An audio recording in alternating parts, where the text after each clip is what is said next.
जी शुक्राना गुरु जी, अनंतम शुक्राना हमारे गुरु जी महाराज का। ओम नमः शिवाय, शिव जी सदा सहाय। ओम नमः शिवाय, गुरु जी सदा सहाय। शुक्राना अनंतम शुक्राना। अब है 26 वैश्यनाथ अवतार वर्णन। नंदीश्वर बोलते हैं, हे तात, हे मुने, परमात्मा शिव के वैश्यनाथ नामक परम आनंद देने वाले अवतार का वर्णन करता हूँ। पहले कोई नंदी ग्राम में शिव भक्त अति सुंदर महानंदा नाम वाली प्रसिद्ध वैश्य स्त्री रहती थी।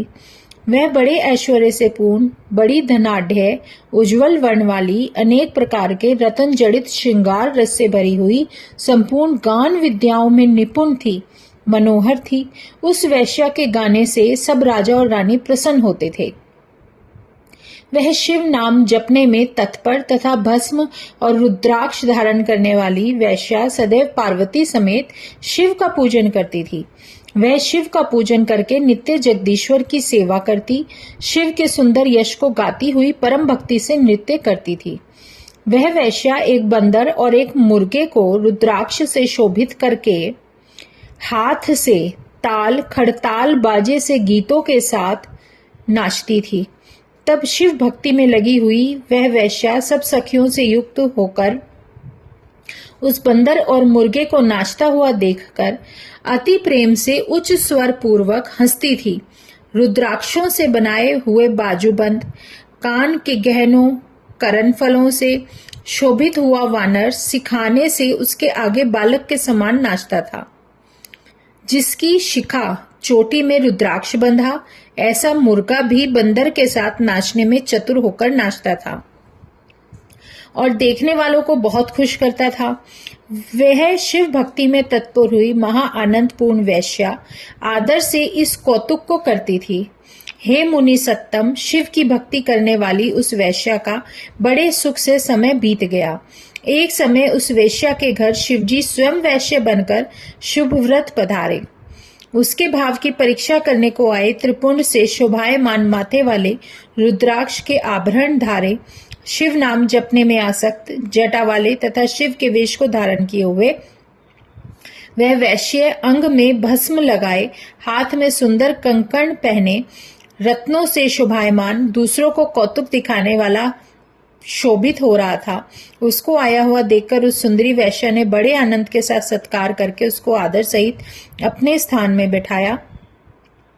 उसके हाथ में अति मनोहर सुंदर कंकण को देखकर उसे लोभित हुई। विस्मित वह वैश्या उस वैश्या से बोली, उस वैश्य जो वो व्यक्ति आया था उससे बोली, महानंदा बोलती हैं, यह रत्न जड़ित आपके हाथ में स्थित हुआ दिव्य स्त्रियों के आभूषण में उचित कंगन शीघ्र ही मेरे मन को लुभाता है।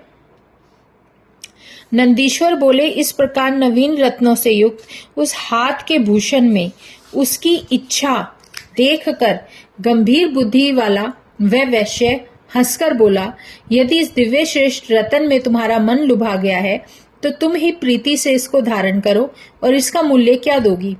वैश्या बोली, हम व्यभिचारिणी वैश्या हैं, पतिव्रता नहीं है। हमारे कुल का व्यभिचार करना ही धर्म है, इसमें कुछ संशय नहीं। यदि यह हाथ का भूषण तुम मुझे दोगे तो मैं 3 दिन और रात तुम्हारी स्त्री बनकर रहूंगी। वैश्य बोलता है, हे वीर बल्लभे, बहुत अच्छा, यदि तेरा वचन सत्य है तो अपना रत्नों का कंगन तुझे देता हूँ, तुम 3 रात मेरी स्त्री बनकर रहोगी। हे प्रिय, इस व्यवहार में चंद्रमा और सूर्य प्रमाण है।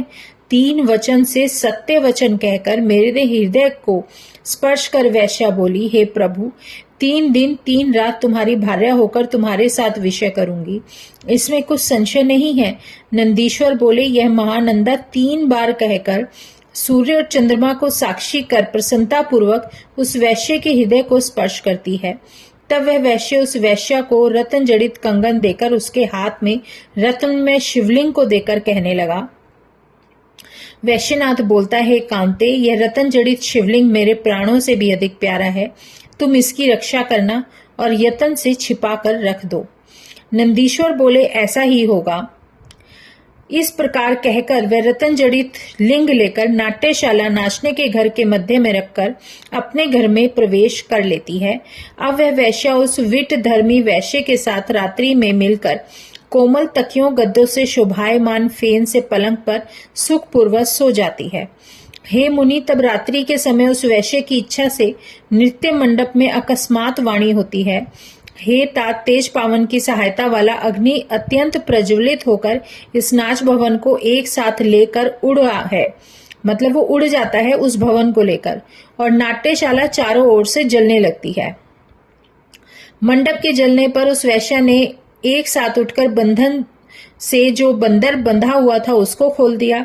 वह बंदर बंधन से खुला उस मुर्गे के साथ बहुत सी आग की चिंगारियों को दूर करके भय से दूर भाग गया। खंभों सहित वह लिंग जलकर खंड खंड हो गया।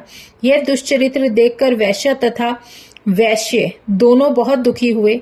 उस समय वैश्यपति ने अपने समान शिवलिंग को जला हुआ देख उस वैश्या के चित्त के भाव जानने के निमित्त मरण की इच्छा की। नाना लीला करने वाले महेश्वर कौतुक करने को मनुष्य शरीर धारे वह वैश्यपति महादुखी होकर उस दुखित हुई वैश्या से बोले।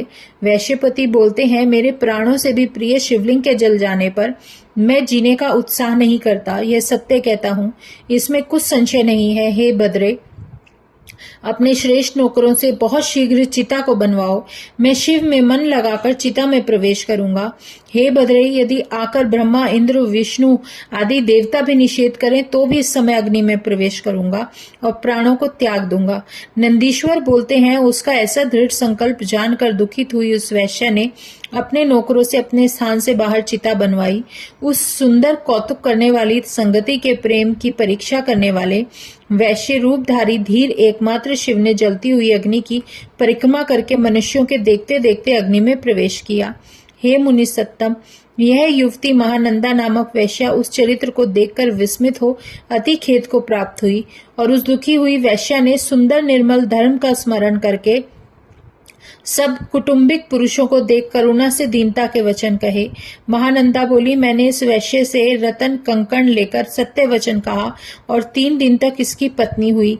मेरे इस कर्म से यह शिव व्रतधारी वैश्य मरा है। इस कारण मैं भी इस वैश्य के साथ अग्नि में ही प्रवेश करूंगी। सत्य बोलने वाले गुरुओं ने स्वधर्म आचरण करने वाली यह होगी ऐसा हमको कहा है। इससे प्रसन्न होकर ऐसा करने से सत्य हमारे बीच में नष्ट नहीं होगा। मतलब जो वचन उन्होंने उस वैश्य को दिया था कि मैं 3 दिन तक तुम्हारी स्त्री बनकर रहूंगी, तो वो धर्म नष्ट नहीं होगा। सत्य का आश्रम ही परम धर्म है। सत्य से परम गति होती है। सत्य से ही स्वर्ग और मोक्ष मिलते हैं। सत्य में ही सब प्रतिष्ठित है। नंदीश्वर बोले, इस प्रकार सत्य लोक में तत्पर हुई तथा दृढ़ संकल्प को बांधे हुए वैश्या अपने भाई बंधुओं से निषेध की हुई भी प्राणों को त्यागने की इच्छा करने लगी और अपना सर्वस्व धन आदि पदार्थ मुख्य ब्राह्मणों को दान देकर सदाशिव का ध्यान कर उस अग्नि की 3 बार परिक्रमा करके उसमें प्रवेश करने लगी। जलती अग्नि में गिरती हुई तथा अपने चरणों से मन अर्पण करती हुई उस वैश्या को देख विश्वरात्मा साक्षात शिव ने प्रकट होकर उसका निवारण किया। वह वैश्या उन सब देवताओं के अधिपति 3 नेत्रों वाले चंद्रमा की कला से शोभित कोटि चंद्रमा तथा सूर्य अग्नि के समान प्रकाश वाले उन शिव को देखकर निश्चल और व्याकुल हुई। बड़ी त्रास वाली कांपती हुई आंसू भरे नेत्र वाली उस वैश्या के हाथों को पकड़कर शिवजी से ये वचन बोले। शिवजी बोलते हैं, तेरे सत्य धर्म तथा मुझ में निश्चल हुई भक्ति की परीक्षा करने के निमित्त मैं तेरे समीप वैश्य बनकर आया तथा मैंने अपनी माया से अग्नि को प्रदीप्त करके तेरा नाट्य मंडप जला दिया और रतन लिंग को दग्ध करके मैं अग्नि में प्रविष्ट हुआ। तू सत्य का अनुसरण करके मेरे साथ अग्नि में प्रविष्ट हो रही है। इस कारण तुझे देवताओं को भी दुर्लभ भोगों को देता हूँ। हे सुश्रोषिणी, जो इच्छा कर वह तुझे मिल जाएगा। तेरी भक्ति से मैं प्रसन्न हूँ। तुझे अदेय कोई वस्तु नहीं है। नंदीश्वर बोले, इस प्रकार कल्याण करने वाले भक्त वत्सल शिव के कहने पर वह महानंदा वैश्या शंकर से बोली, मेरी भूमि स्वर्ग तथा पाताल के भोग में इच्छा नहीं है। तुम्हारे चरण कमलों के स्पर्श के बिना और कुछ नहीं चाहती। जो मेरे भृत्य और दासी तथा और जो मेरे बांधव हैं वे सब आपके दर्शनों से तत्पर हुए और आप ही में चित्त की वृत्तियां लगाए हुए हैं। मेरे सहित इन सभी को अपने परम पद को प्राप्त कराकर पुनर्जन्म घोर भय से छुड़ाओ और आपको नमस्कार करती हूँ। नंदीश्वर बोलते हैं, इसके उपरांत शिवजी ने उस वैश्या के वचन को प्रणाम कर उस सहित उन सभी को अपने परम पद को भेज दिया। वैश्यनाथ का परम अवतार तुमसे वर्णन किया, जो महानंदा वैश्य को सुख देने वाला तथा भक्तों को आनंद देने वाला है। यह परम पवित्र तथा शीघ्र सत्पुरुषों को सब कुछ देने वाला सुंदर शिव का अवतार रूप वैश्यनाथ का दिव्य चरित्र वर्णन किया। जो पुरुष इस भक्ति चरित्र को भक्ति सहित सावधान होकर सुनता है अथवा सुनाता है, वह अपने धर्म से पतित नहीं होता, अब परलोक में उत्तम गति को प्राप्त होता है। अब है 27 द्विजेश्वर अवतार। नंदीश्वर बोलते हैं, हे तात, कल्याण करने वाला, सत्पुरुषों को सुख देने वाला परमात्मा शिव का द्विजेश्वा अवतार कहता हूँ, सो सुनो। हे तात, जो पहले भद्रायु नामक राजा का वर्णन किया, जिस पर ऋषभ रूप धारण कर शिव ने कृपा की, उस भद्रायु के धर्म की परीक्षा करने को फिर भी द्विजेश्वर रूप से शिवजी प्रकट हुए, उस चरित्र को मैं कहता हूँ। हे तात, ऋषभ के प्रभाव से संग्राम में प्रभु ने शत्रुओं को जीतकर राज्य सिंहासन प्राप्त कर भद्रायु को उत्पन्न किया। हे ब्राह्मण, चंद्रागत राजा की सीमंतिनी स्त्री उत्पन्न हुई। शुभ अंगों वाली बड़ी सौम्य वर्ती मालिनी नामक कन्या उस राजा की स्त्री हुई है। हे मुने, एक समय वह भद्रायु अपनी प्रिया के साथ वसंत समय में विहार करने को घने वन में गया। तब उस रमणीक वन में वह राजा शरण में आए हुओं का पालन करने वाली उस अपनी स्त्री के साथ विहार करने लगा। तब उस राजा के धर्म की दृढ़ता की परीक्षा करते हुए शिवजी पार्वती के सहित वहां लीला करने लगे। वह दोनों पार्वती और शिव ब्राह्मण स्त्री पुरुष के रूप में अपनी लीला से माया के व्याघ्र को बनाकर प्रकट हुए और दोनों स्त्री पुरुष व्याघ्र के पीछे पीछे धावमान होने के भय से व्याकुल रोते चिल्लाते राजा के समीप गए।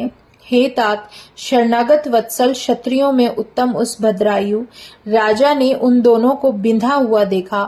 हे मुनि शार्दुल, तब वह माया रूप द्विज स्त्री पुरुष भय से व्याकुल होते हुए भद्रायु राजा से बोले, हे महाराज, हे महाप्रभु, हे धर्मवित्तम, हम दोनों की रक्षा करो।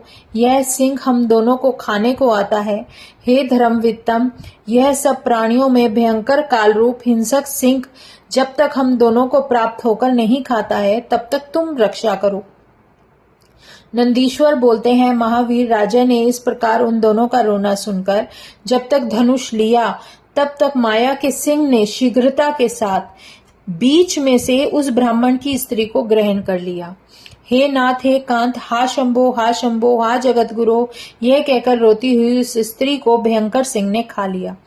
तब तक वे राजा तीक्ष्ण बाणों से व्याघ्र को ताड़न करने लगा, परंतु वह उन बाणों की वर्षा से ताड़ित पर्वत के समान कुछ भी व्यथा को प्राप्त नहीं हुआ।